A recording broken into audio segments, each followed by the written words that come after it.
Are you interested in earning money using Python? In this video, we'll show you how to get started with some easy and effective ways to earn money using this versatile programming language. 1. Freelancing. One of the easiest ways to earn money with Python is by freelancing. Python is a popular language for web development, data analysis, and automation, which makes it a valuable skill for businesses and individuals looking for help with their projects. Now you get a question in your mind. How to find freelancing opportunities? To find freelancing opportunities, you can use online platforms such as Upwork, Freelancer, and Fiverr.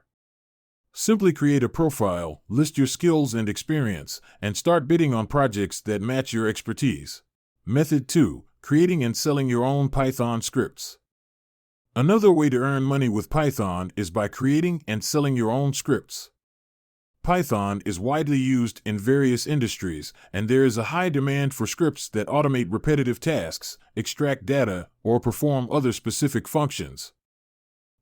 Now how do I sell my scripts? To sell your scripts, you can use online marketplaces such as GitHub or Envato. Simply upload your script, add a detailed description and some screenshots, and start promoting it to potential customers. These are just a few examples of how you can earn money with Python. With a bit of creativity and hard work, the possibilities are endless. So start learning Python today and start earning money tomorrow. Thanks for watching.